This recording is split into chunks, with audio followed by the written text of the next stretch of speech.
മല്ലിക സുകുമാരൻ ഭയങ്കര തള്ളലാണ്. ഞാൻ ആരെയാ തള്ളുന്നത് അത് പറയും. പേരറി ഓടിച്ചോണ്ട് പോയവിടത്താണെന്നാണ് തുടങ്ങിയത്. അത് മാത്രമല്ല മോളെ, ഇപ്പോഴത്തെ പിള്ളേർക്ക് തള്ളാനൊന്നും ഇല്ല. തള്ളണമെങ്കിൽ ഈ കായും പൂവും ചേർത്തിട്ടുള്ള വാക്കുകൾ വെച്ചിട്ടുള്ള പ്രയോഗങ്ങളെ അവർക്കറിയാവൂ.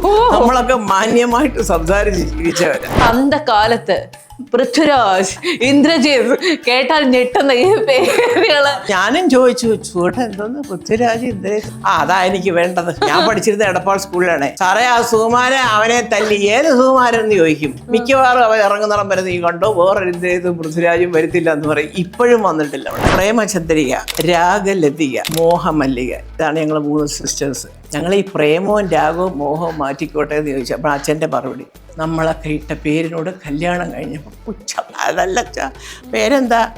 പ്രേമചന്ദ്രിക, മോഹമല്ലിക. തീർന്നില്ലയോ ഈ 50-ാം കാലത്ത് മോഹം എന്ന് ചോദിക്കുന്നവർ? കുടുംബപരമായിട്ട് ഇങ്ങനെയാണല്ലേ?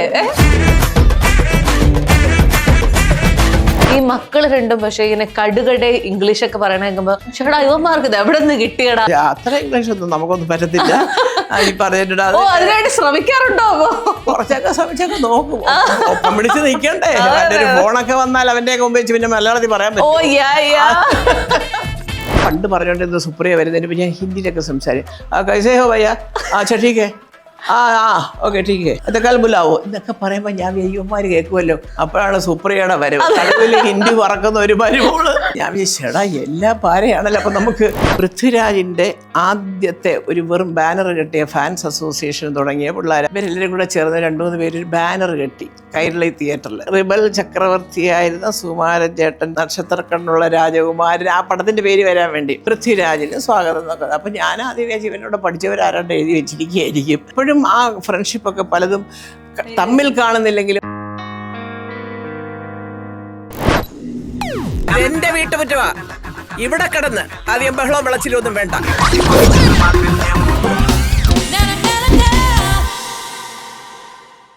Hello everyone, welcome to the show. അപ്പോൾ വത്സല ക്ലബ് വിശേഷങ്ങളുമായി നമ്മളോടൊപ്പം ചേരുന്നു Mallika Sukumaran. Welcome to the show aunty. സ്വാഗതം. 2 വർഷത്തിന് ശേഷം വീണ്ടും കണ്ടുമുട്ടുമ്പോൾ, രണ്ടാമത് തോന്നുന്നു, അതിൽ കൂടുതൽ വർഷമായി. 2 വർഷത്തിന് ശേഷം വീണ്ടും ഞാൻ പറയട്ടെ. അപ്പൊ മല്ലിക ആൻറ്റി 70കളുടെ ചെറുപ്പത്തിലേക്കും ഞാൻ 9 മാസത്തിന്റെ വലിപ്പത്തിലേക്കും വളർന്നിരിക്കുന്നു. 2 വർഷത്തിന് ശേഷം കണ്ടതിലും വയറ് വല്ലാണ്ട് വളർന്നിരിക്കുന്നു. ഞാനും പറയാൻ ആണ്. ഞാൻ നമ്മൾ തമ്മിലൊരു സിമിലാരിറ്റി ഞാൻ കണ്ടു. എന്താണെന്നറിയോ? അതായത് വ്യസന സമേത ബന്ധുമിത്രാദികൾ അല്ലെങ്കിൽ വത്സല ക്ലബ്, ഈ സിനിമകളൊക്കെ എന്ന് പറയുമ്പോഴത്തേക്കും നമ്മുടെ 70കളിൽ നമ്മൾ ചെയ്യുന്ന സിനിമകളാണ്. എന്നോടും ആൾക്കാർ ചോദിക്കും, ഈ 9 മാസമൊക്കെ ഇനിയെങ്കിലും ഒന്ന് വീട്ടിലിരുന്നൂടെ പ്ലീസ് എന്ന്. നമ്മളൊക്കെ നമ്മുടെ പ്രായത്തിന്റെ അവശതകളെ മറികടന്നുകൊണ്ട് പണിയെടുത്തോണ്ടിരിക്കുകയല്ലേ. ഒരിക്കലും ചെയ്യരുത്. കാരണം അങ്ങനെ കുത്തി ഇരുന്ന് പോയാൽ പിന്നെ ആ ഇരിപ്പങ്ങ് ഇരിക്കും. അങ്ങനെ ഇരുന്ന് വയ്യാതായവരാണ് ഇവിടെ കൂടുതലും ഉള്ളത്. ചില്ലറ വയ്യായ്മയൊക്കെ ധാരമില്ലെന്ന് പറഞ്ഞാൽ നമ്മൾ നടക്കുക. എന്തായാലും ആ സമയമാകുമ്പോൾ അവിടെ നിന്ന് വന്ന് കൊണ്ടുപോകും. പിന്നെ നമ്മൾ കാത്തിരിക്കുന്നത്. അയ്യോ, ഈ 30കളിലുള്ള എന്നോടും അല്ലല്ല, നിങ്ങൾക്കൊക്കെ ഒരുപാട് കൊള്ളാം. നിങ്ങളുടെയൊക്കെ ഇപ്പോഴത്തെ ആയുസിന്റെ അറിഞ്ഞൂടെ? പണ്ടൊക്കെ 60-65, 85-90 ഒക്കെ ആയി. ഇപ്പം പിന്നെ ആയുസിന്റെ ഒക്കെ വലിപ്പം കൂടി. അപ്പൊ നിങ്ങളൊക്കെ ഒരു 100 വയസ്സ് വരെ പോകും. മല്ലികാന്റി ഇങ്ങനെ ഏതെങ്കിലും ഒരു സിനിമ അവരെ അപ്രോച്ച് ചെയ്യുമ്പോഴത്തേക്കും, അവർ നമ്മളെ അപ്രോച്ച് ചെയ്യുമ്പോഴത്തേക്കും പറഞ്ഞിട്ടുണ്ടോ, എനിക്ക് വയ്യ മോനെ, ഇത്തരം പ്രായമൊക്കെ ആയി, ഇനി ഞാൻ വീട്ടിലെങ്ങാനും ഇരിക്കട്ടെ എന്ന് പറഞ്ഞിട്ടുണ്ടോ? സിനിമയ്ക്ക് അങ്ങനെ പറയത്തില്ല. പക്ഷെ എനിക്കിങ്ങനെ ഒരേ സമയത്ത് രണ്ടും അങ്ങനെ, ഇന്ന് ഇവിടെ സിനിമ, നാളെ അവിടെ നിന്ന് വണ്ടി എടുത്ത് വിട്ട് സീരിയല്, അത് വയ്യ. അത് ഞാൻ പറയാം. സിനിമയ്ക്ക് പോയാൽ അതിന്റെ ജോലി തീർക്കും, വീട്ടിൽ വരും, ഒരു 2 ദിവസം ഒന്ന് വയസ്സായി എന്നുള്ളൊരു ബോധം മനസ്സിൽ വെച്ചോണ്ട് തേച്ച് ഉള്ളി ഇതൊക്കെ അതൊന്നും മുടക്കത്തില്ല. എണ്ണ തേച്ച് ഉള്ളിയൊക്കെ നല്ല കൃത്യമായിട്ട് ചെയ്യും. അത് കഴിഞ്ഞിട്ട് അടുത്ത വർക്ക്. അതല്ലാതെ ഈ പണ്ട് ചെറുപ്പത്തിൽ അങ്ങനെയല്ല. സേലത്തൂന്ന് തിരിച്ച് പിറ്റേ ദിവസം മദ്രാസിൽ ഷൂട്ടിങ്, മദ്രാസിൽ നിന്ന് കഴിയുമ്പോൾ പിന്നെ അടുത്ത ഷൂട്ടിംഗ് എന്ന് പറഞ്ഞാൽ ആലപ്പുഴ ഉദയ, ഇങ്ങനെയൊക്കെ പോകുമായിരുന്നു. അയ്യോ, അതൊന്നും ഇപ്പൊ ചിന്തിക്കാനേ. ഏത് വയസ്സ് വരെ അത്രയൊക്കെ ചെയ്തോണ്ടിരുന്നു?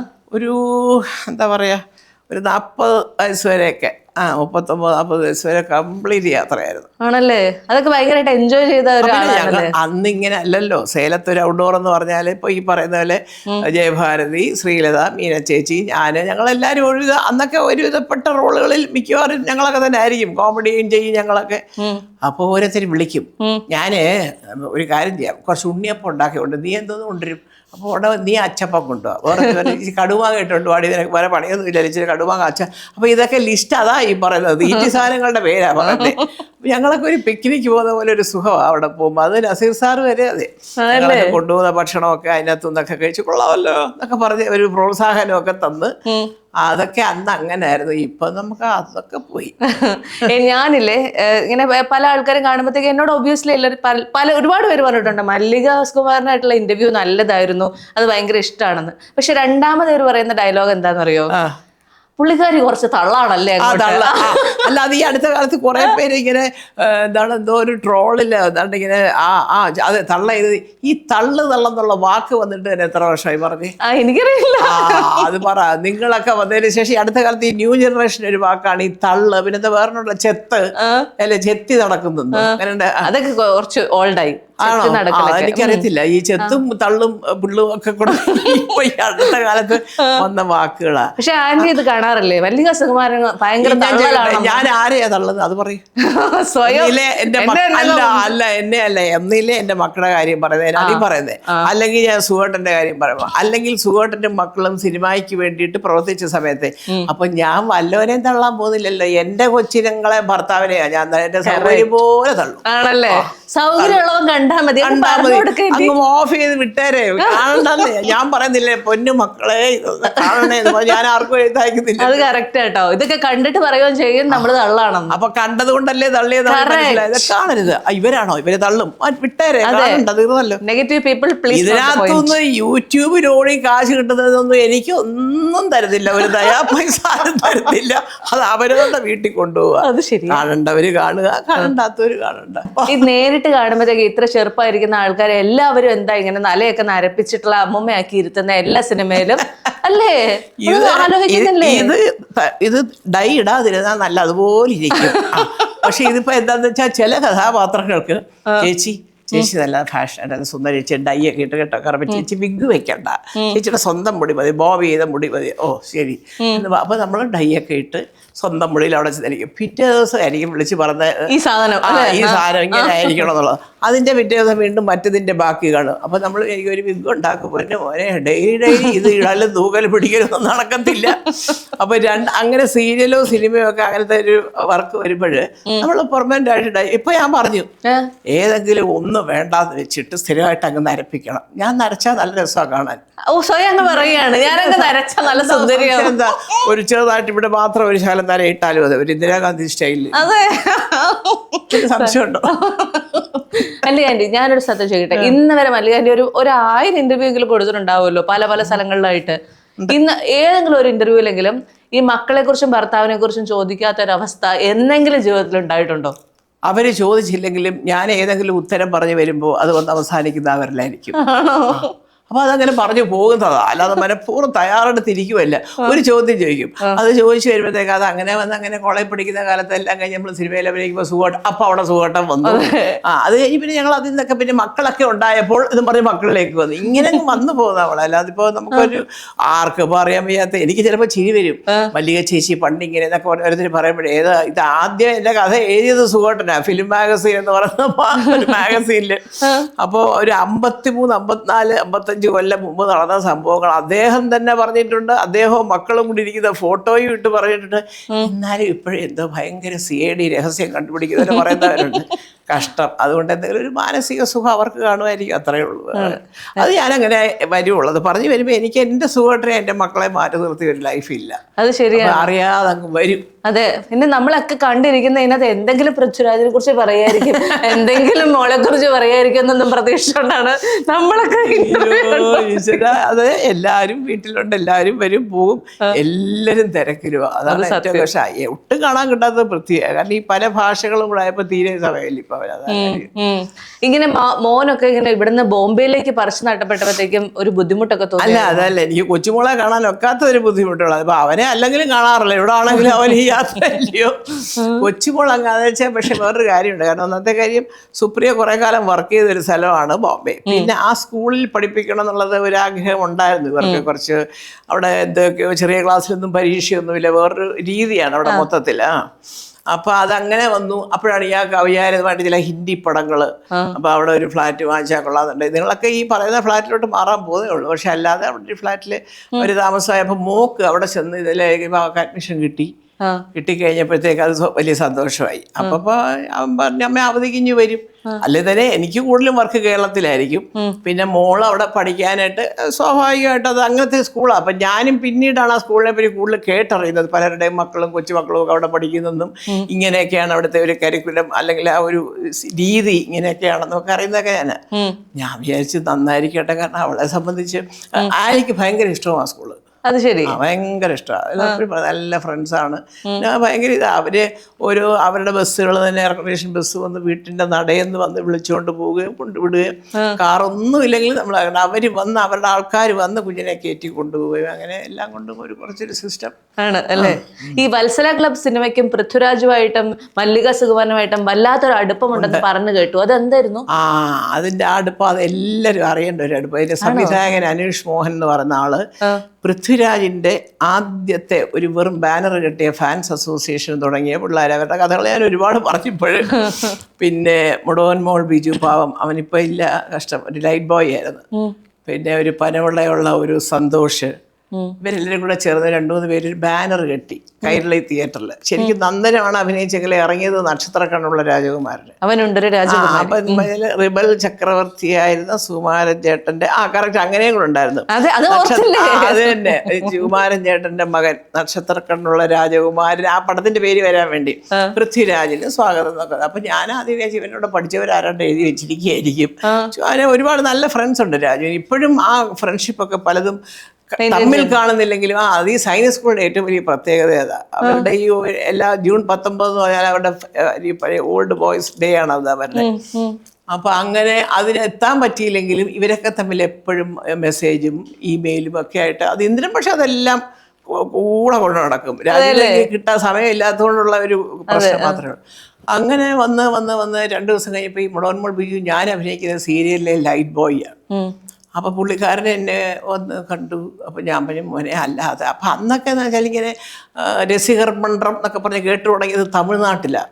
കമൽഹാസൻ, രജനി സാറ്, മറ്റേത് മറിച്ചൊരു, പിന്നെ അമിതാഭ് ബച്ചനെ കുറിച്ചൊക്കെ ഇങ്ങനെയൊക്കെ. അപ്പോൾ ഞാൻ പറഞ്ഞു അയ്യോ അതൊക്കെ വലിയ മറ്റേ 10-20 കൊല്ലം കഴിഞ്ഞാൽ അതുപോലെയൊക്കെ ആകുമ്പോൾ അല്ല ചേച്ചി, നമ്മളിപ്പോൾ സുകുമാരൻ ചേട്ടനെ ആലോചിച്ച് നോക്കുമ്പോൾ ചേട്ടൻ്റെ മോനല്ലേ. അപ്പം അങ്ങനെ ഒരു ഇതൊക്കെ ഞാൻ ശരി എന്നൊക്കെ പറഞ്ഞ് ഇവർ ചെറിയ രീതിയിൽ. പിന്നെ കാണുന്നത് നന്ദനം വന്നപ്പോൾ അത് കുറച്ചുകൂടെ വിപുലമാക്കി.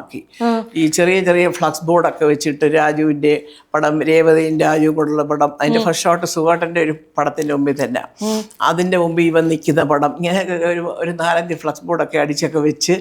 അപ്പം ഞാൻ വിചാരിച്ചു ദൈവമേ കഷ്ടം ഇവരെങ്ങനെ എന്തായത്. അപ്പോൾ അതിന് വേണ്ടി ഒരു പിള്ളേർ, കാരണം അതൊന്നും എനിക്കും അന്ന് ഇത്ര അറിയാനും വയ്യ. അപ്പം ഞാൻ ഇവനോട്ട് കിട്ടത്തില്ല. ഇവനപ്പോഴത്തേക്കും തിരിച്ച് ഓസ്ട്രേലിയയിൽ പോകുന്നില്ലെന്നായി. കാരണം സാത്താൻ്റെ ഷൂട്ടിങ്, മറ്റേൻ്റെ ഷൂട്ടിങ്, ഞാൻ അവിടെ നല്ല പടങ്ങൾ വരാൻ തുടങ്ങി. ഞാനാണ് ഇവരുടെ ഒരു അമ്മയായിട്ട്. എനിക്കൊരു സങ്കടം, ഈ പിള്ളേരൊക്കെ രാത്രി വരെ. അപ്പോൾ രാജുവിനോട് വിളിച്ചു കഴിഞ്ഞാൽ എടാ മോനെ നീ റിലീസ്. അപ്പോൾ ആദ്യം കുറേ കാലം പടം റിലീസിന് രാജു തിരുവനന്തപുരത്ത് വന്ന് പടം കാണും. അന്ന് കല്യാണമൊന്നും കഴിയില്ല. അപ്പം ഞാനും പോകും കൂടെ. ഇന്ദ്രൻ ഉണ്ടെങ്കിൽ ഇന്ദ്രൻ വരും. ഞങ്ങളെല്ലാവരും കൂടെ തന്നെ പോയി കാണുമായിരുന്നു. അപ്പോൾ തലേ ദിവസം രാത്രിയിൽ അപ്പോൾ ഇവർ ഈ പിള്ളേർ അമ്മ ചേട്ടൻ വന്നിട്ടുണ്ട്, ഞാനുണ്ട്, ഒന്ന് ഇതുവഴി വരണേ അമ്മ ഇന്ന് ഒരു 10 മണിയൊക്കെ ആകുമ്പോൾ. അപ്പോഴത്തേക്ക് ഇവിടെ ആളൊക്കെ ഭക്ഷണം കഴിയുമ്പോൾ ഞാൻ എന്താ കാര്യം നോക്കുമ്പോൾ ഈ അലങ്കാരം അങ്ങ് കൂടുക. പിന്നെ തോരണങ്ങളായി, ബോർഡിൻ്റെ എണ്ണം കൂടി തുടങ്ങിയപ്പോൾ എനിക്ക് സങ്കടവും വരുന്നു. ഞാനപ്പോൾ ചോദിക്കും മോനെ നിങ്ങളൊക്കെ വല്ലതും കഴിച്ചോ, 12 മണിയാവുന്നല്ലോ. ഇല്ല പോട്ടെ, ഞാൻ ചെയ്യരുത്. 12 മണിക്ക് ഉറങ്ങുന്ന അമ്മയെ ചെന്ന് വിളിച്ചുണർത്തി ചാപ്പാടെടുത്ത് അമ്മേ ഞങ്ങൾ പൃഥ്വിരാജിൻ്റെ തിയേറ്റർ അലങ്കരിക്കാൻ പോയാൽ പറയരുത്, അത് വേണ്ടാന്ന് പറഞ്ഞാൽ. അന്നൊരു അമ്മയെ പോലെ ഒരുപാടൊന്നും അല്ല, അവർക്ക് ഭക്ഷണം കഴിക്കാൻ എന്തെങ്കിലുമൊക്കെ ഉള്ളത്. അപ്പോഴാണ് ഇവർക്കൊരു ഗുരുനാഥനെ പോലെ നിൽക്കുന്ന ആളാണ് ഈ അനൂഷ് മോഹൻ.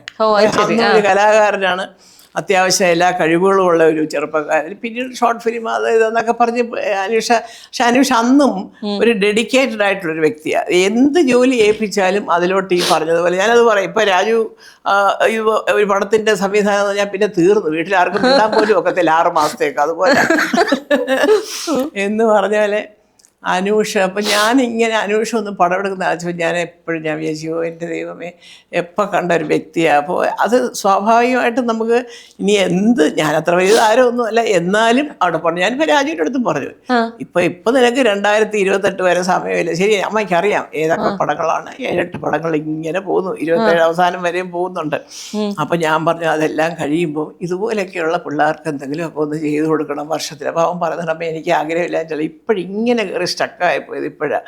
മറ്റു ഭാഷകളും ഹിന്ദിയും തെലുങ്കും തമിഴും പൃഥ്വിരാജിന്റെ വലിയ ആഗ്രഹം കൂടെയല്ലേ? തീർച്ചയായിട്ടും അതെ. അല്ല അതിൻ്റെ ആയിരുന്നു. അപ്പം അവനിപ്പോൾ ഒരുപാട് ഭാഷ ഈ ഹിന്ദിയിലുണ്ട്, തെലുങ്കിലുണ്ട്, തമിഴിലുണ്ട്, മലയാളത്തിലുണ്ടെന്ന് പറയുമ്പോൾ ഇങ്ങനെ വീതിച്ച് ഡേറ്റുകളങ്ങ് പോവും. അപ്പം ഞാൻ പറഞ്ഞു അതൊക്കെ കഴിയുമ്പോഴത്തേക്ക് ചെയ്യാതെ എന്തൊക്കെ പറഞ്ഞാലും അനൂഷ് എന്ന് പറഞ്ഞു ചേട്ടാ ആദ്യം എൻ്റെ ഒരു ഇൻട്രൊഡക്ഷൻ ഉണ്ട്, അത് ചേട്ടൻ്റെ ശബ്ദം എനിക്ക് സ്ക്രീനിലൊന്ന് കേട്ടാൽ കൊള്ളാം. അവൻ അന്നേരം ചെയ്തു കൊടുത്തു. ആണല്ലേ? രാജുവിൻ്റെ ശബ്ദമാണ് കേൾക്കുന്നത് ആദ്യത്തെ. അപ്പം അനൂഷിനോട് ഞങ്ങൾക്ക് അങ്ങനെ ഒരു വ്യക്തിപരമായിട്ട് ഞങ്ങളുടെ ഒരു കുഞ്ഞിനെ പോലുള്ളൊരു സ്നേഹമുണ്ട്. കാരണം ഒരുപാട് തുടക്കകാലത്ത് രാജുവിനൊരു ഫാൻസ് ഉണ്ടാവണം, രാജു ഒരു നല്ല കുട്ടിയാണ്, രാജുവിനൊരു കഴിവുള്ള കലാകാരനാണ് എന്നൊക്കെ ഒരു തീരുമാനമെടുത്ത ഒരു യുവാക്കളുടെ ഇടയിലെ പ്രമുഖനാണ് അനൂഷ്. ശരി. ഈ സൈനിക് സ്കൂളിന്റെ കാര്യങ്ങൾ മാത്രമേ നമ്മൾ എപ്പോഴും കേട്ടിട്ടുണ്ടായിരുന്നുള്ളൂ. ഈ കഴിഞ്ഞ ദിവസം ഒരു അവാർഡ് നൈറ്റിൽ എന്തോ പൃഥ്വിരാജ് പറയുന്ന കേട്ടു, അതിനിടയിൽ ഞാൻ ഭവൻസിലും പഠിച്ചായിരുന്നു. അപ്പൊ തിരുവനന്തപുരത്ത് അല്ല 10ാം ക്ലാസ്സിൽ പഠിക്കുമ്പോഴാണ് സുഹേട്ടന്റെ മരണം. അപ്പൊ 10ൽ വരെ സൈനിക് സ്കൂളില് പ്രേം സി നായർന്നും പറഞ്ഞ് ഇംഗ്ലീഷിന്റെ ഒരു വലിയ തലപ്പത്തിരിക്കുന്ന ആളാണ് അദ്ദേഹം. അദ്ദേഹം ഈ ഭവൻസിലെ പ്രിൻസിപ്പലായിട്ട് തിരുവനന്തപുരം ഭവൻസിൽ വന്നു, കൊടുങ്ങാനൂർ വട്ടിയൂർക്കാവ് സൈഡിൽ. അപ്പോൾ എനിക്കാണെങ്കിൽ സുഖേട്ടൻ പോയി കഴിഞ്ഞപ്പോൾ എനിക്ക് ആരെങ്കിലും വേണം, ഇന്ദ്രൻ എഞ്ചിനീയറിങ്ങിന് തമിഴ്നാട്ടിലോ. അപ്പോൾ ഞാൻ അന്നേരം പറഞ്ഞു സാർ ഇങ്ങോട്ട് വന്നു. അപ്പോൾ രാജുവിനാണ് ഈ പ്രേം സാറിനെ പറയുകയൊക്കെ ചെയ്തു ഒരു ഇൻ്റർവ്യൂവിൽ മോനെ കുറിച്ചൊക്കെ, നമ്മുടെ ശങ്കർ രാമകൃഷ്ണൻ എടുത്ത ഒരു പ്രോഗ്രാമിൽ. രാജുവിന് അതുപോലെ വലിയ സ്നേഹമാണ്. അപ്പം ഞാൻ പറഞ്ഞു സാറിങ്ങനെ അതിനെന്താ. അപ്പം സാറിന് അറിയാം അവൻ്റെ മിടുക്ക്, അവൻ ഈ മിസ്റ്റർ ലാ ഫസ്റ്റായിട്ട് അടുപ്പിച്ച് സമ്മാനം വാങ്ങിക്കുന്നത്, അവൻ എല്ലാത്തിനും ഒരു പറഞ്ഞൊരു മിടുക്കോടുകൂടി നിൽക്കും. അങ്ങനെ അവിടെ വരുന്നു, സാറ് പ്രിൻസിപ്പല്, മോന് അഡ്മിഷൻ കൊടുക്കുന്നു, പിന്നെ അവൻ ക്ലാസ് ലീഡറാവുന്നു, അതാവുന്നു ഇതാവുന്നു. അവനും സന്തോഷം, സാറാണ് അവിടെ പ്രിൻസിപ്പൽ എന്ന് കണ്ടപ്പോൾ സാറിന് അതിനെക്കാട്ടി സന്തോഷം രാജുവിനെ ഇഞ്ഞു കൊണ്ടുവന്നതില്ല. അപ്പം എൻ്റെ ഒരു വിഷമവും അദ്ദേഹത്തിന് അറിയാം, ഞങ്ങൾക്ക് അല്ലാതെ തന്നെ അറിയാവുന്നൊരു കുടുംബമാണ് അദ്ദേഹത്തിൻ്റെ. അപ്പം അങ്ങനെയാണ് രാജുവിനെ. അപ്പം എനിക്ക് വീട്ടിൻ്റെ അടുത്തായി, വീട്ടിൽ നിന്ന് പോകാം, നമ്മുടെ പ്രധാന ഉദ്ദേശം 3:30 ആകുമ്പോൾ ഇനി വരെ. അങ്ങനെ രാജു ഞാൻ സുഖേട്ടൻ്റെ മരണശേഷം തിരിച്ച് തിരുവനന്തപുരത്ത് വരുന്നു, താമസമാവുന്നു. അപ്പോഴാണ് രാജു കൂടെ വരുന്നു. അപ്പോൾ എൻജിനീയറിംഗ് ആയതുകൊണ്ട് ഞാൻ നാഗർകോവിലായിരുന്നു, ഞാനിവിടെ ചേർക്കാൻ കഴിയും. ഇവൻ SSB ട്രെയിനിങ്ങിനൊക്കെ പോയതുകൊണ്ട് ഇന്നലെ എൻട്രൻസ് എഴുതിയില്ല. അത് കഴിഞ്ഞ് തിരിച്ചു വന്നപ്പോഴാണല്ലോ ഇതൊക്കെ കഴിഞ്ഞാൽ ശരി ഇവിടെ ചേർക്കാം എന്ന് പറഞ്ഞ് എൻജിനീയറിങ്ങിന് ചേർത്ത് കമ്പ്യൂട്ടർ സയൻസ് എടുത്ത് എല്ലാ വെള്ളിയാഴ്ചയായിട്ട് മോനിഞ്ഞ് വരും. അപ്പോൾ ഒരു വീക്കെൻഡ് ആകുമ്പോൾ എല്ലാവരും ഉണ്ട് വീട്ടിൽ, അല്ലാത്തപ്പോൾ രാജു ഉണ്ട് വീട്ടിൽ. എപ്പോഴും ഒരാളുണ്ട് നമുക്കൊന്നൊരു ഫീൽ ചെയ്യണം. സുഖം പോയി കഴിയുമ്പോൾ എനിക്ക് ഒറ്റയ്ക്ക് എൻ്റെ അമ്മ വന്ന് നിന്നിട്ടും എനിക്ക് അതങ്ങോട്ട് പിടിച്ചു നിൽക്കാൻ പറ്റുന്നില്ല. പിന്നെ ഈ മക്കളിലൂടെയാണ് അങ്ങനെ ഇരുന്ന് അവർ ഈ പറഞ്ഞതിൻ്റെ കൂടെ ഒരു 1-2 വർഷമൊക്കെ കഴിഞ്ഞ് 2-2.5 കൊല്ലം കഴിഞ്ഞപ്പോഴാണ് ഈ പെയ്തൊഴിയാതെ KK രാജീവിൻ്റെ സീരിയല്. ഇവരായിരുന്നു ഏറ്റവും വലിയ ഇൻസ്പിറേഷൻ. അമ്മേ ഈ കുത്തിയിരുന്നുകൊണ്ട് അമ്മമ്മ പറയും, എന്നാൽ ഈ ഗ്രഹപ്പഴ എൻ്റെ കുഞ്ഞ് എന്ന് പറഞ്ഞാൽ അമ്മമ്മ പറയും. ഉടനെ അമ്മ കുറച്ച് കരഞ്ഞ് കാണിക്കും, ഇതില്ലാത്ത രോഗം വലിച്ച് വയ്ക്കുമെന്നല്ലാതെ എന്തോ അമ്മ ഇത് അമ്മ ഇതൊന്നും സമ്മതിക്കും. കാരണം എന്താ വെച്ചാൽ ഇതൊരു സാധാരണ സീരിയൽ പോലെയല്ല. അമ്മയ്ക്ക് സിനിമയിലുണ്ടായിരുന്ന ജയഭാരതി ആൻറ്റി അതിൽ അഭിനയിക്കുന്നു, തിലകൻ സാർ അതിൽ അഭിനയിക്കുന്നു, എല്ലാവരും ഉണ്ട്. അപ്പോൾ അമ്മയ്ക്ക് ആ ഒരു സിനിമാ സെറ്റും സീരിയൽ സെറ്റും എല്ലാം അമ്മയൊന്ന് പഠിക്കും എന്നൊക്കെ പറഞ്ഞ് അവരുടെയും കൂടെ ഒരു വലിയ സപ്പോർട്ടുണ്ടായിരുന്നു. പിന്നെ രാജീവിൻ്റെ സ്നേഹപൂർവ്വമുള്ള ഒരു ക്ഷണം, പ്രൊഡ്യൂസർ ഒരു രാധാകൃഷ്ണൻ വഴിയേക്ക്. അപ്പോൾ അതിനൊക്കെ കൂടെ ചേർന്ന് ഞാൻ പോയി. അത് പോയത് നന്നായി വസ്തുത. കാരണം അതോടുകൂടി ഞാൻ കുറെ കൂടെ ഒരു മാനസികമായിട്ട് ബലം എനിക്ക് കിട്ടി. അന്നുള്ള പേയ്മെൻറ്റും കാര്യങ്ങളും ഒക്കെ ആയപ്പോഴത്തേക്ക് എനിക്കും കുറച്ച് ഈ സുഖേട്ടൻ എനിക്ക് വേണ്ടി എല്ലാം കരുതി ഇട്ടിട്ടുണ്ട്. പക്ഷെ അതിലൊന്നും അധികം കയറി കിടന്ന് വരവാതെ തന്നെ നമുക്കൊരു പോക്കറ്റ് മണി പോലെ ഇത് വന്നപ്പം അതൊക്കെ അവിടെ കിടക്കട്ടെ, നാളെ എൻ്റെ മക്കൾ. അപ്പം വീടുകളെല്ലാം ഒന്നും ഞാൻ നശിപ്പിച്ചിട്ടില്ല. അദ്ദേഹം വാങ്ങിച്ചിട്ടിരിക്കുന്ന വീടുകളും പുരയിടവും ഒക്കെ അതുപോലെയൊക്കെ തന്നെ ഉണ്ട്. ഈ മക്കള് രണ്ടും പക്ഷെ ഇങ്ങനെ കടുകടെ ഇംഗ്ലീഷൊക്കെ പറയണേക്കുമ്പോ ചേട്ടാ ഇവന്മാർക്ക് ഇത് എവിടെ നിന്ന് കിട്ടിയടാ എന്ന് എപ്പോഴെങ്കിലും അമ്മ ചിന്തിച്ചിട്ടുണ്ടോ? അത്ര ഇംഗ്ലീഷ് ഒന്നും നമുക്കൊന്നും പറ്റത്തില്ല. ഈ പറഞ്ഞിട്ടുണ്ട് അതിനായിട്ട് ശ്രമിക്കാറുണ്ടോ? കുറച്ചൊക്കെ ശ്രമിച്ചൊക്കെ നോക്കും. ഒപ്പം പിടിച്ച് നിൽക്കണ്ടേ, ഒരു ഫോണൊക്കെ വന്നാൽ അവന്റെയൊക്കെ മുമ്പ് വെച്ച് പിന്നെ മലയാളത്തിൽ പറയാൻ പറ്റും. അപ്പൊ ഞാൻ തോപ്പിക്കുന്നത് എവിടാന്നറിയോ? അപ്പൊ ഞാൻ പണ്ട് പറഞ്ഞോണ്ടിരുന്ന സുപ്രിയ വരുന്നതിന് ഞാൻ ഹിന്ദിയിലൊക്കെ സംസാരിക്കും. കൈസേ ഹോ ഭയ്യ, अच्छा ठीक है, ഓക്കെ ടീക്കേ അതൊക്കെ ബുലാവോ എന്നൊക്കെ പറയുമ്പോ ഞാൻ യുവമാര് കേൾക്കുമല്ലോ അമ്മയ്ക്ക് ഹിന്ദി. അപ്പോഴാണ് സുപ്രിയയുടെ വരവ്. കടുവില് ഹിന്ദി പറക്കുന്ന ഒരു മരുമോള്, കടു പറക്കുന്ന മരുമോളെ.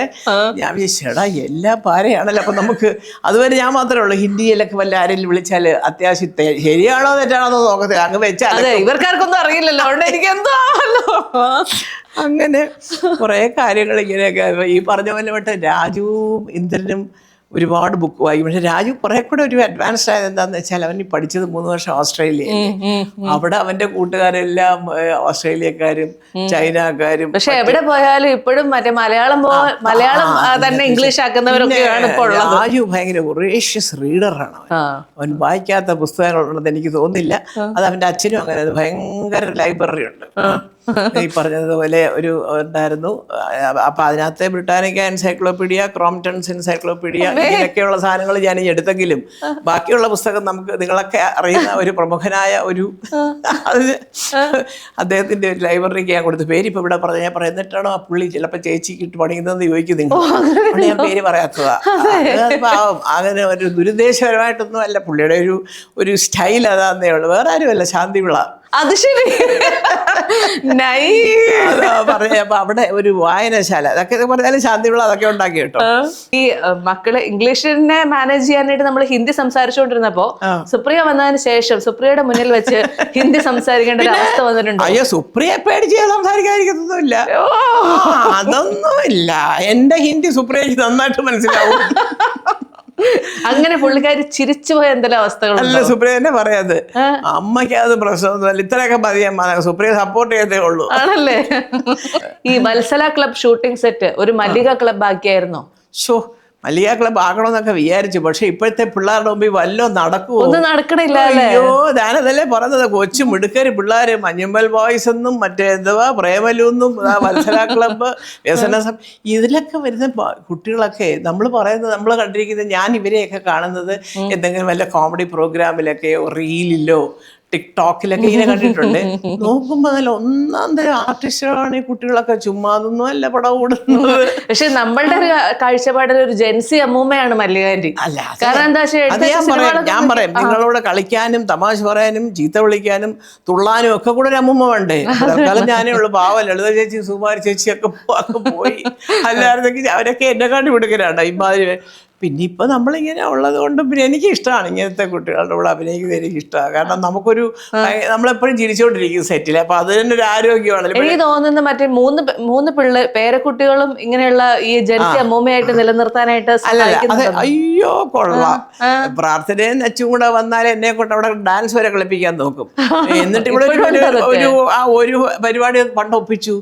എന്റെ പിറന്നാളൊന്ന് കേക്ക് കട്ട് ചെയ്തിട്ട് ഫോൺ ചാരി വെച്ചു, അമ്മൂമ്മ നമുക്ക് ഇങ്ങനെ കളിക്കാം. അപ്പൊ ഞാനില്ല, ഇവള് കിടന്ന് പറഞ്ഞല്ലേ.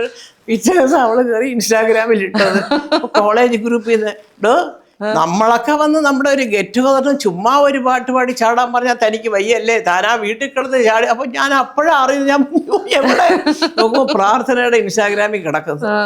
ഒരു പിറന്നാൾ ഞങ്ങൾ അവിടെ കിടന്ന് ചാടത്തത്. അമ്മൂമ്മേനെ ഫേമസ് ആക്കാൻ വേണ്ടി പേരക്കുട്ടികൾ എന്തൊക്കെ ചെയ്യുന്നല്ലേ? എന്തൊക്കെ ചെയ്യോ. എന്റെ പേരക്കുട്ടികൾ നല്ല ചക്കര കുട്ടികളാണ് അല്ലേ. നമ്മള് ഇത്രയും തിരക്ക് പിടിച്ച് കിടക്കുമ്പോഴത്തേക്കും നമുക്കിങ്ങനെ ഒരു അമ്മൂമ്മ സമയമൊന്നും ഭയങ്കരമായിട്ട് എൻജോയ് ചെയ്യാൻ പറ്റുന്നില്ല എന്ന് തോന്നുന്നു. തീർച്ചയായിട്ടും. അതിപ്പോ കുറച്ച് കഴിയുമ്പോ അമ്മയോട് വെച്ചാ പറഞ്ഞു. ഞാൻ കുറച്ചുകൂടെ കഴിഞ്ഞ അമ്മൂമ്മയായിട്ട് മനസ്സിലാവും. അല്ലല്ല, മോളെ അമ്മയോടൊക്കെ ചോദിക്കണം. മക്കള് വന്നില്ലെങ്കിൽ ഈ പിള്ളേർ വന്നാലും മതി. നമുക്ക് അതാ അപ്പൊ ഏറ്റവും കൂടുതൽ ആഗ്രഹം. ഞാൻ ചിലപ്പോൾ പറയും, ഇവരെ കളിയാക്കും. ഒരു ദിവസം അലങ്കൃത എൻ്റെ അടുത്ത് ചോദിച്ചു, പിന്നെ അച്ഛമ്മ ഇങ്ങനെ ക്രിസ്മസ് ഹോളിഡേയ്സ് ആണ്, then why can't you come to our flat and we will celebrate Christmas. എടാ കൊച്ചനെ, സ്വന്തം മക്കള് ചോദിക്കാത്ത ചോദ്യങ്ങളൊക്കെ കൊച്ചു അവ ചുമ്മാ. ഞാൻ പറയാം, അവനെ കണ്ടോ അവരുടെ സ്നേഹം, അടുത്ത തലമുറ എന്ന് പറഞ്ഞാൽ അതാണ്. ഇവരെ മക്കളെ കാട്ടിൽ അവരടുത്ത നക്ഷത്ര. അയ്യോ, അവളെന്റെ പൊന്നുമോള, എന്ത് കാര്യം ഉണ്ടെങ്കിലും അമ്മൂമ്മ എന്താ അമ്മൂമ്മ എല്ലാം ചോദിക്കും. വലിയ ഭയങ്കര കാർന്നോത്തികൾ സംസാരിക്കുന്നതല്ല സംസാരിക്കുന്നത്. എന്തെങ്കിലും അങ്ങോട്ട് വല്ല ഒരു ഓണത്തിന് എന്തെങ്കിലും ഒരു എന്തെങ്കിലും സമ്മാനം കൊടുത്താൽ മതി. താങ്ക് യു അമ്മൂമ്മ, അമ്മൂമ്മ എനിക്ക് സമ്മാനം തരുമെന്ന് എനിക്ക് നേരത്തെ. ആ വർത്താനമൊക്കെ ഒന്ന് കേൾക്കണം. അപ്പോഴും അതൊരു രസമാണ് വീട്ടിൽ. സത്യം പറഞ്ഞാൽ അവരെയാണ് ഇപ്പോൾ നമുക്ക് കാണാതിരിക്കാൻ ഒരു ചെറിയ ബുദ്ധിമുട്ട്. ആണല്ലേ. ഈ ലാലേട്ടനൊക്കെ ദാദാ സാഹേബ് ഫാൽക്കെ പുരസ്കാരമൊക്കെ കിട്ടിയപ്പോ മലയാള സിനിമയിലെ അഭിനയത്തിന്റെ സമഗ്ര സംഭാവനയ്ക്കുള്ള ഒരു പുരസ്കാരം എന്താ കിട്ടാത്തതെന്ന് ആലോചിച്ചായിരുന്നു മല്ലികാറ്റി? എനിക്കോ? ആ എന്തോ സമഗ്ര ഒന്നുമില്ല, നമ്മൾ എത്ര കാലമായി ഇൻഡസ്ട്രിയിൽ അത് കറക്റ്റ്. അല്ല അതെനിക്ക് സങ്കടമുണ്ട്. ഈ പറയുന്ന ഒരു സംഘടന എനിക്ക് തന്നിട്ടില്ല. എനിക്ക് തന്ന സംഘടന ആരാന്നറിയോ? പത്രക്കാരുടെ ഒരു വലിയ സംഘടനയുണ്ട്. അതെന്താ? 75 പേരുള്ള ഫ്രണ്ട്സ് ആൻഡ് ഫോഴ്സ്. എല്ലാ പത്രങ്ങളും ചാനലുകളും ഉണ്ട്. ആദ്യമായിട്ട് തിരുവനന്തപുരത്ത് ഒരു വലിയ സ്വീകരണം തരുന്നത് മല്ലികാ വസന്തം എന്നുള്ള പേരിൽ അവരാ. ഒരുപാട് പേര് 2 മിനിസ്റ്റേഴ്സ് അവരെ അപ്പൊ എല്ലാരും ചോദിച്ചു, കോളേജിലൊക്കെ ചോദിച്ചു, ഇയാളെ എങ്ങനെയാണോ ഈ പത്രക്കാർ വിളിച്ച? ഞാൻ പറഞ്ഞു, മല്ലിക ചേച്ചി എപ്പോഴും ഒരു മൂത്ത കാർന്നോത്തിയെ പോലെ അവരോടെ നിൽക്കുന്നത്. ആ സ്നേഹം അവരെന്നോടും കാണിച്ചു. ഞാനൊന്നിനും പോകാറില്ല. പക്ഷേ ഇവിടെ ഈ പറഞ്ഞ പോലെ എന്താണെന്ന് അറിയത്തില്ല. അങ്ങനെയൊന്നും ഞാനവിടെ ഇരുന്നപ്പോഴൊന്നും ആരും പറഞ്ഞും കണ്ടില്ല, ഒന്നും കണ്ടില്ല. പക്ഷെ അല്ലെങ്കിൽ ഈ സങ്കടമൊന്നുമില്ല. കാരണം സിനിമ വേറെയാണ്, വേറെ ലോകം. നമ്മളെ അവിടെ പല കാര്യങ്ങളും കോംപ്രമൈസ് ചെയ്തും മിണ്ടാതിരുന്നും ഒക്കെ പോയെങ്കിലേ ജീവിതം മുന്നോട്ട് സുഗമമായിട്ട് പോകത്തുള്ളൂ. നമ്മളൊക്കെ ആ പ്രായം കഴിഞ്ഞ് ഇനിയിപ്പോൾ അത്യാവശ്യം ഒരു കഞ്ഞിയും ചമ്മന്തിയൊക്കെ ജീവിക്കാനുള്ളതൊക്കെ ഉണ്ടാക്കിയത് കൊണ്ട് അങ്ങനെ അങ്ങോട്ട് താഴാനും വയ്യ. അതാണ് സത്യം. ഈ നമ്മളൊക്കെ ഒരു ഇപ്പൊ ഒരു കുട്ടി ഉണ്ടാവുന്ന സമയപ്പോഴത്തേക്കാണ് നമ്മൾ ഈ പേരൊക്കെ ഇങ്ങനെ ആലോചിച്ച് കഷ്ടപ്പെട്ടുകൊണ്ടിരിക്കുന്നത്. അപ്പൊ അന്തകാലത്ത് പൃഥ്വിരാജ്, ഇന്ദ്രജിത്ത് കേട്ടാൽ ഞെട്ടുന്ന ഈ എന്നോട് എല്ലാ ഇന്റർവ്യൂവിലും എല്ലാവരും ചോദിക്കുന്ന ചോദ്യം, അത് ഈ സുഹൃത്തിന്റെ വേലയാണ് ഈ പേരുകളൊക്കെ. അപ്പൊ ഞാനും ചോദിച്ചു, സുഹൃത്ത് എന്തോന്ന് പൃഥ്വിരാജ്, ഇന്ദ്രജിത്ത് എന്നൊക്കെ അധികം അതാ എനിക്ക് വേണ്ടത്. ഞാൻ പഠിച്ചിരുന്ന എടപ്പാൾ സ്കൂളിലാണേ. സാറേ ആ സുകുമാരൻ അവനെ തല്ലി, ഏത് സുകുമാരൻ എന്ന് ചോദിക്കും. അതെ, അത് വേണ്ട. എൻ്റെ മക്കളുടെ പേരിൽ മിക്കവാറും അവൻ ഇറങ്ങുന്നിടം വരെ നീ കണ്ടോ, വേറൊരു ഇന്ദ്രജിത്തും പൃഥ്വിരാജും വരത്തില്ല എന്ന് പറയും. ഇപ്പോഴും വന്നിട്ടില്ല അവിടെ. സത്യമാണ് അല്ലേ? നമ്മളിപ്പോ വേറെ എത്ര പേരുകൾ എടുത്തു കഴിഞ്ഞാൽ ബുദ്ധിയാ അത്. പക്ഷെ അത് എവിടെ നിന്നായി കിട്ടി ഈ പേരുകളൊക്കെ? എനിക്ക് അറിഞ്ഞൂടെ പൊന്നു മോളെ. അദ്ദേഹത്തിന്റെ ചില രീതികൾ അദ്ദേഹം ഈ പറഞ്ഞതിൻ്റെ കൂട്ടല്ലേ ഓരോ പുസ്തകം വായിക്കുമ്പോഴും അതിലെ കഥാപാത്രങ്ങൾ, അവരുടെ സ്വഭാവം. രാമായണം വായിച്ചതൊരു കഥയായിട്ട് പറയും, മഹാഭാരതത്തിന് എല്ലാം അതുപോലെ കാറൽ മാർക്സിന്റെ കാര്യം പറയും. ഞാനൊക്കെ ആ ചരിത്രമൊക്കെ പഠിക്കുന്ന സുഹൃത്തിന് പറഞ്ഞു കേട്ടിട്ടുള്ള സംഭവങ്ങൾ. അല്ല, അപ്പൊ പെട്ടെന്ന് ഇങ്ങനെ പൃഥ്വിരാജ് എന്നൊക്കെ പേരൊക്കെ പറയുമ്പോഴത്തേക്കേ നമ്മളിങ്ങനെ മറ്റേ പ്രസവിച്ച് കിടക്കുമ്പോഴത്തേക്കും ഇങ്ങനെ കേട്ട് എന്താ എന്ന് ചോദിച്ചൊരവസ്ഥ ഉണ്ടായിരുന്നു. അല്ല, പുള്ളി ആദ്യമേ പറഞ്ഞു ഈ പേരുകൾ തന്നെ വേണം എന്നുള്ളത്. അങ്ങനെ പറഞ്ഞോ? അതോടൊക്കെ പറഞ്ഞു മോളാണെങ്കിൽ ഗംഗ നെടുവെന്നും പറഞ്ഞു. അതും ഞാൻ ഈ അടുത്ത കാലത്ത് ഇന്റർവ്യൂവിൽ പറഞ്ഞു. ഞാനിപ്പോ ചോദിക്കാൻ ഗംഗ സാധാരണ ഗംഗ സാധാരണ നിനക്ക് ഗംഗ എന്ന് പറഞ്ഞാൽ എന്താണെന്നറിയാൻ ചോദിച്ചു. പിന്നെ അതിനൊരു കഥ പറയും. ഇപ്പൊ ആലോചിക്കുമ്പോഴത്തേക്ക് ആ പേരുകളൊക്കെ ഭയങ്കര അല്ല, ഏതായാലും ഈ മക്കളുടെ പേര് വേറെ ആരും വന്നില്ല സ്കൂളിൽ. അത് സുഖം പറയാം. ശരിയാ, അതിന് സുഖം പറയാം. ഓ, എന്റെയൊക്കെ പേരുണ്ടല്ലോ, സുകുമാരൻ തല്ലി, സുകുമാരൻ നുള്ളി, ഏത് സുകുമാരൻ? മറ്റേ അവിടുത്തെ ശുഖപുരത്തുനിന്ന് വരുന്ന മറ്റേ ഇങ്ങനെ ആയിപ്പോയി, ചറപറ സുകുമാരൻ. പക്ഷെ വേറെ ആരും ശ്രദ്ധിച്ചോ, മല്ലിക എന്ന് പേരുള്ള വേറെ ആരുള്ള? വെറും മല്ലിക അല്ല മോളെ, ഇനിയും പറയാം. പ്രേമചന്ദ്രിക, രാഗലതിക, മോഹമല്ലിക, ഇതാണ് ഞങ്ങൾ 3 സിസ്റ്റേഴ്സ്. അപ്പൊ ഈ കല്യാണം കഴിഞ്ഞ് കുറെ കഴിഞ്ഞൊക്കെ ആയപ്പോ ഇന്റർവ്യൂക്കെ ഞങ്ങൾ അച്ഛനോട് പറഞ്ഞ, അച്ഛാ പിന്നെ എല്ലാവർക്കും മക്കളും ഒക്കെ ആവാനൊക്കെ ആയി. പ്രേമചന്ദ്രിക, രാഗലതിക, മോഹമല്ലിക, ഞങ്ങൾ ഈ പ്രേമവും രാഗവും മോഹവും മാറ്റിക്കോട്ടെ എന്ന് ചോദിച്ചു. അപ്പോൾ അച്ഛൻ്റെ മറുപടി, സർവത്ര മാറ്റിയാലും എനിക്കൊരു കുഴപ്പമില്ല, അതൊക്കെ നിന്റെ കെട്ടിയന്മാരോട് ചോദിക്കാനും. അപ്പൊ പണ്ട് ഇതുപോലെ അച്ഛൻ സാഹിത്യ കുടുംബമല്ലേ, എന്തോ അവരുടെ ഇവിടെ തീരുമാനിച്ചിട്ടതാണ്.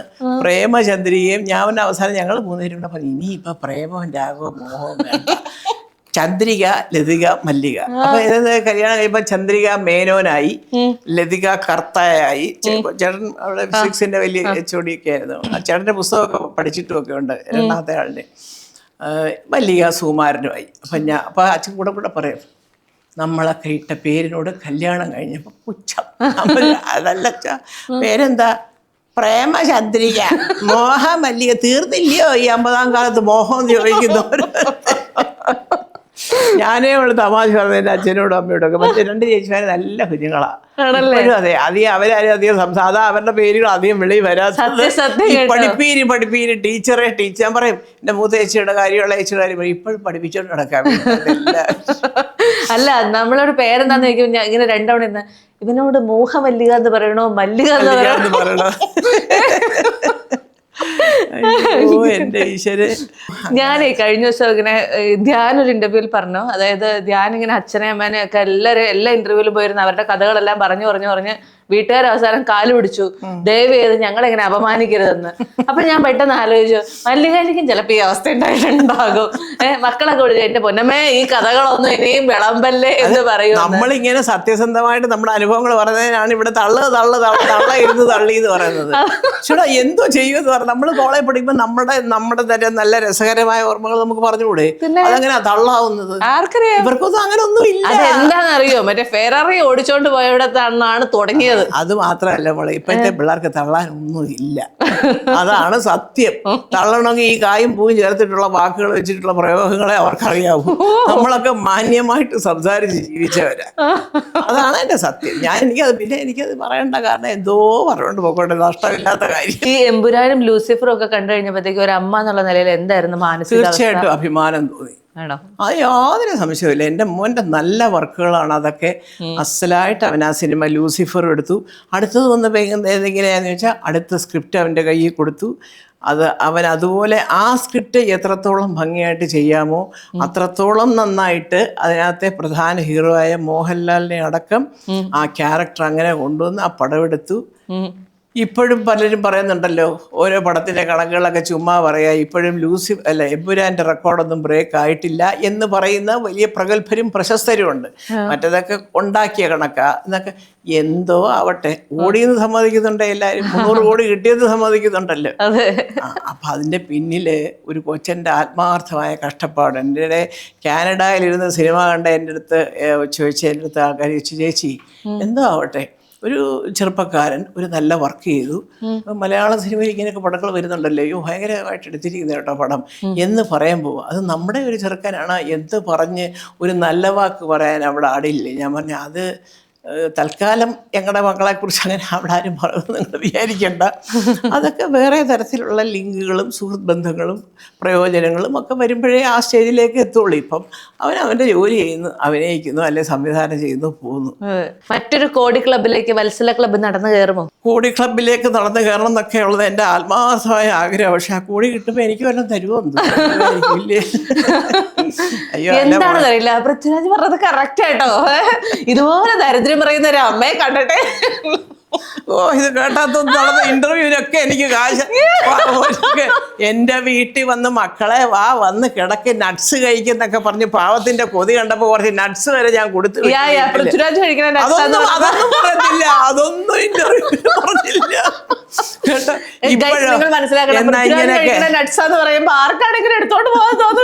അതൊക്കെ പോട്ടെ, എന്നാ ഇങ്ങനെയൊക്കെ ഇരിക്കുന്നു. ആന്റി ഒരു അമ്മയെ പോലെയാണ് എനിക്ക് കേട്ടോ. ഞാൻ അറിഞ്ഞതേ ഇല്ല. ഒരു ദിവസം ഒരു ഫോട്ടോയ്ക്കകത്ത് വയറും ഒക്കെ കഴിക്കുന്നു. ആന്റി അറിഞ്ഞില്ലേ പ്രഗ്നന്റ് ആണെന്ന്? ഞാൻ പറഞ്ഞു ഓഹോ എന്ന് പറഞ്ഞു.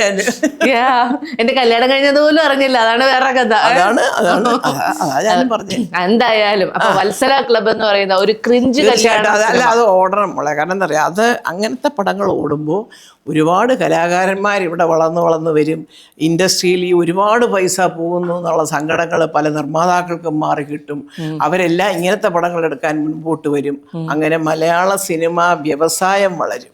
നടന്മാർ വളരുന്നത് പിന്നെ പലതരത്തിൽ, അതെന്തോ ആവട്ടെ. പക്ഷേ ഇൻഡസ്ട്രി വളരണമെങ്കിൽ ഇതുപോലത്തെ ചിത്രങ്ങളും കൂടെ ഓടണം. തീർച്ചയായും വേണം. അതെ. അപ്പൊ വത്സല ക്ലബിന് എല്ലാവിധ ആശംസകളും. വത്സല ക്ലബിലെ അമ്മൂമ്മയ്ക്ക്, ആ ജെൻസി അമ്മൂമ്മയ്ക്ക്. വത്സല ക്ലബിലെ അമ്മൂമ്മയെന്ന് മാത്രമല്ല, ഇവിടെ ഈ കേരളത്തിൽ നിന്ന് ഒരുപാട് പേര് എന്നെ അമ്മൂമ്മയെന്ന് വിളിക്കുന്ന കുഞ്ഞുങ്ങളും എല്ലാവരും ഉണ്ട്. ഞാൻ എല്ലാവരോടും പറഞ്ഞതാ, എല്ലാവരുമായിട്ട് പോയിട്ട് ഇത് കാണണം. കാരണം എല്ലാവരും കൂടി ഇരുന്ന് കണ്ട് ചിരിക്കാനുള്ള ഒരു പടം തന്നെയാണ് വത്സല ക്ലബ്ബ്. ആ പേര് കേട്ടാലേ അറിയാമല്ലോ ആ ക്ലബ്ബിൽ എന്തൊക്കെയോ കുഴപ്പമുണ്ടെന്ന്. പക്ഷെ അതെല്ലാം നോക്കാൻ ഒരു അമ്മൂമ്മ അവിടെ ഉണ്ട്. അതെയല്ലേ, എന്തോ ഡബിൾ മീനിങ് പോലെ തോന്നുന്നു ഗൈസ്. അമ്മൂമ്മയുടെ ഉപയോഗിച്ച് ക്ലബിലെ പിള്ളേർ വിലസുവോ? അവിടെ പറയാൻ ഞാൻ അത്രയുള്ള കാര്യം. അപ്പൊ എന്തായാലും സിനിമയുടെ എല്ലാ ആളുകൾക്കും എല്ലാവിധ ആശംസകളും അറിയിക്കുന്നു. Thank you so much. അതുപോലെ ഒരു സുഖപ്രസവം അറിയിക്കണേ കേട്ടോ. ഞാൻ വരാം, കുഞ്ഞിനെ കാണാൻ ഞാൻ വരും. ഒരു ഉറപ്പല്ലേ?